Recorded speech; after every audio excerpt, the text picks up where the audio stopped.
it's Ron with Red Chaser Guide Service. Welcome back to School of Redfish. This week, we're going to talk about something a little different. It might sound like a weird roulette strategy, but it's about fishing. Today, we talk about betting on black to win red. And the black and red that I'm talking about are black drum and red drum. They're close cousins. We see them both a lot in the marsh, and we find them in the same areas. First off, let me say this. Black drum on their own are a great target species. Don't neglect them or ignore them. I know a lot of people kind of like to poo-poo them because they're the uglier cousin of redfish, but they really are a great fish. They get really big, they're very abundant, they're approachable. In fact, you can often get a lot closer to a big black drum with a boat than you can a redfish. They'll eat flies if you present it right. There are a few tricks to that. And they pull hard. However, despite their own merits, another good thing about black drum is since they share a lot of habitat with redfish, sometimes they can help you find redfish. So a few times recently, I was in a situation where I was fishing fairly high, dirty water, and it was making it difficult to spot fish. I was seeing a redfish here and there and picking up a fish here or there, but what I was seeing were a lot of big schools of black drum. Hey, a big school of big fish is a lot easier to spot in deep, dirty water than an individual fish. And what happens often is that redfish, including great big ones, will travel with those schools of black drum. Personally, I think it may be similar to when you hear people talk about bonefish or permit riding the back of a ray. The redfisher may be hanging out with that school of black drum, hoping to capitalize on anything that the black drum kick up from the bottom and get an easy meal. So I was seeing these big schools of black drum, and let me be clear, this is one of the rare occasions when the black drum were absolutely not feeding.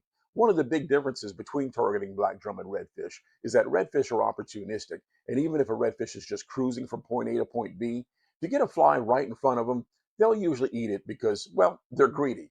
Black drum, on the other hand, what I've found, at least in my experience, is that if they're not actively feeding, you're not going to get them to eat no matter how easy you make that fly look in front of them. If they're just cruising point A to point B, they're not going to be interested in food.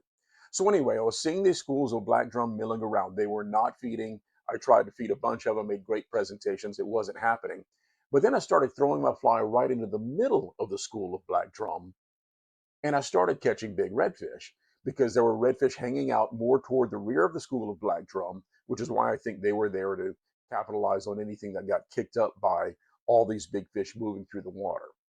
And while I've managed to capitalize on this with some really good fish just over the last few weeks, it's a pattern that I've seen repeat itself again and again. I remember at one point in time taking my older brother fishing and him catching what was at the time his personal best redfish by throwing into a group of about four black drum that were cruising by, and the redfish happened to be with him.